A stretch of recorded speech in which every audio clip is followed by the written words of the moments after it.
WNBA. And here is what the Fever shared. Caitlin Clark, apparently 22 of 25 from three. Let's watch some of this together.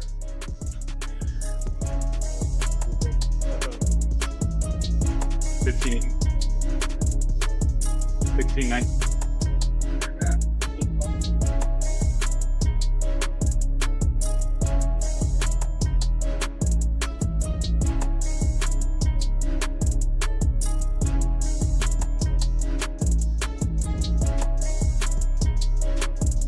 Caitlin Clark just knocked down 22 of 25 shots from beyond the arc at her first Indiana Fever practice. Think about that for a second. 22 makes on 25 attempts. That's 88% from deep. After months of nonstop drama, that number feels almost unreal. For the past 3 months, the conversation around the WNBA hasn't been about basketball. It's been dominated by contract standoffs, revenue splits, executive power plays, and endless social media back and forth. Even fans have been buried in talk about percentage shares, legal language, collective bargaining fine print, and frustrated statements from veteran stars like Natasha Cloud and Brianna Stewart. Instead of highlights, we've been watching headlines about internal tension and the possibility of a fractured future. It's been exhausting. And then, out of nowhere, the Fever dropped a simple, raw practice clip. No dramatic editing, no statements, no spin, just a camera, a gym, and a basketball. Suddenly, the noise disappeared. No lawyers, no negotiations, no angry threads. Just the sharp squeak of sneakers cutting across hardwood, the steady rhythm of a dribble, and that pure sound every basketball fan loves. The snap of the net, over and over again. Swish, swish, swish. Caitlin Clark is back where she belongs, back in the gym, back in Indianapolis, back in her element, and according to reports from that practice,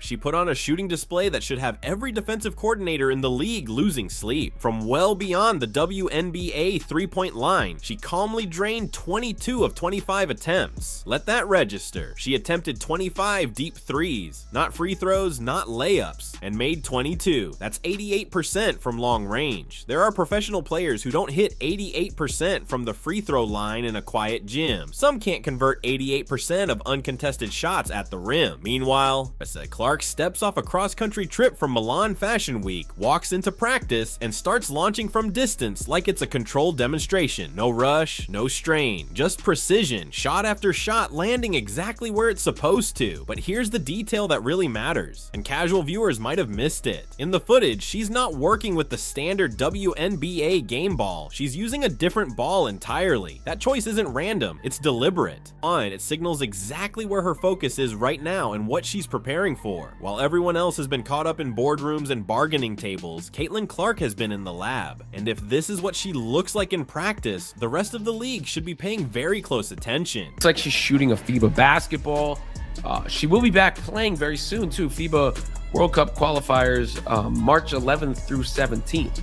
So only a matter of days before Caitlin Clark will be taking the floor in competitive. She's not even shooting with a standard WNBA ball. She's training with a FIBA basketball. And if you understand the game, you know that's not a small detail. That's intentional. A FIBA ball feels different in your hands. The texture isn't the same. The seams hit your fingers differently. Even the way it reacts off the rim has its own personality compared to the Wilson WNBA ball. So why make the switch? Because while much of the league is locked in virtual meetings, debating revenue splits, floating strike threats, and battling ownership over financial terms, Caitlin Clark is focused on something else entirely. She's getting ready to represent the United States on the FIBA World Cup qualifying tournament tips off March 11th in Puerto Rico. Team USA is coming together, and Clark isn't heading there just to fill a roster spot. She's preparing to take over. Every rep with that FIBA ball is deliberate. She's building muscle memory, fine-tuning her release, adjusting to the slightly different feel so that when she pulls on that red, white, and blue jersey, there's no adjustment period, no hesitation, no feeling it out phase, just buckets.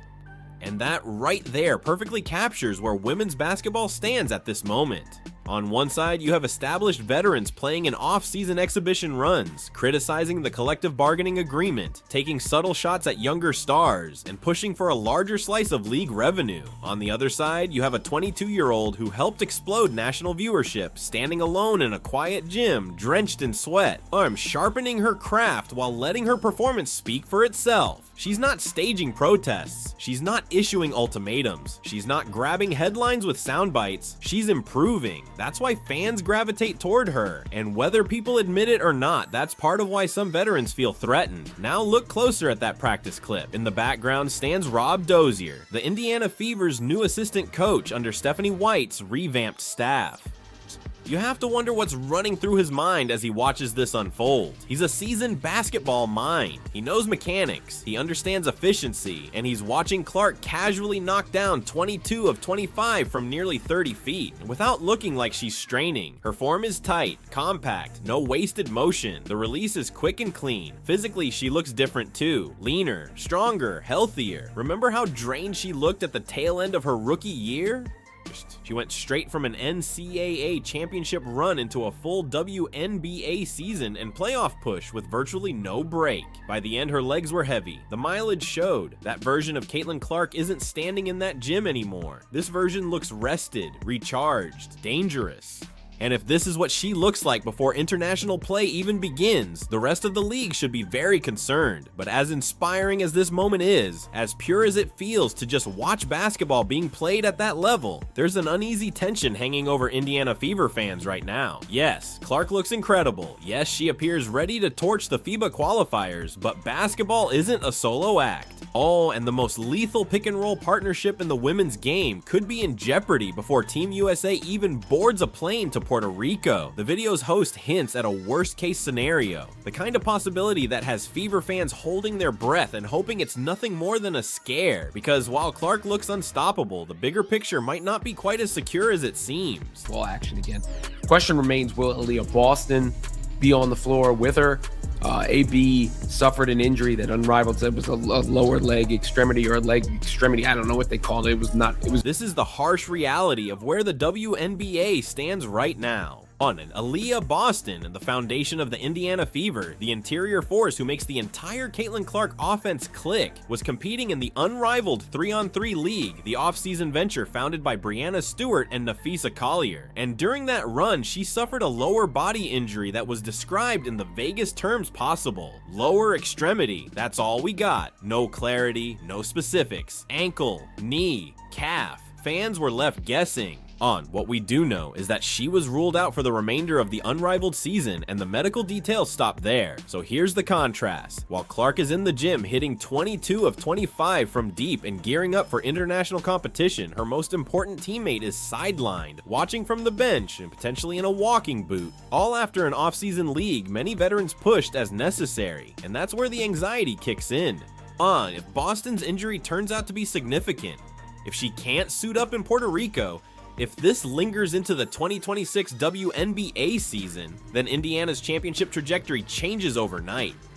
Clark can be flawless in workouts. She can shoot 100% in practice, but basketball doesn't work in isolation. Without Aaliyah Boston setting crushing screens, controlling the paint, drawing help defenders, and finishing through contact, defenses will load up on Clark the second she crosses half court. They'll blitz her off every action. They'll trap her stepping off the team bus if they have to. That two-player chemistry is the engine. Take one piece out and everything tightens. Right now, Fever fans, and honestly, much of the basketball world, are waiting for a real medical update. Every notification feels like it could bring either relief or panic, but for a brief stretch today, none of that mattered. For a few minutes, we weren't thinking about injuries. We weren't counting down to the March 10th CBA deadline. We weren't debating strike votes, agent statements, or revenue splits. For a moment, it was just basketball again. Just the sound of the net snapping and the sight of the most electrifying shooter in the game doing what she does better than anyone on the planet. The host of that practice video captured the mood perfectly. It was a reminder of why fans fell in love with this sport in the first place. And it's a message the league's leadership would be wise to pay attention to, because when the focus shifts back to the game itself, everything feels different. I'm here for the hoops. So it's good to see Caitlin Clark back on the floor is the overall point. And there ain't much more to it than that, right? It was a nice break. At the end of the day, fans show up for one reason: basketball. We're here for what happens between the lines, not closed-door union sessions, not spreadsheets breaking down revenue splits, not public back and forth about financial percentages.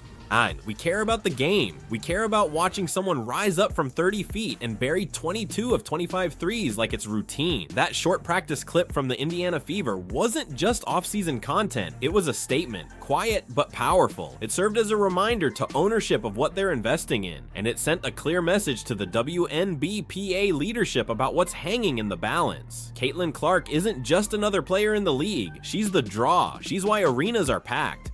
She's a major reason media rights deals skyrocketed into the billions. And right now, she's in a gym, healthy, locked in, and sharpening her game for what's next. If negotiations derail the season, if a lockout pushes games off the calendar, if the momentum stalls now, it won't just be a scheduling issue. It will be a massive missed opportunity, because what's developing right now looks like a next level version of Clark.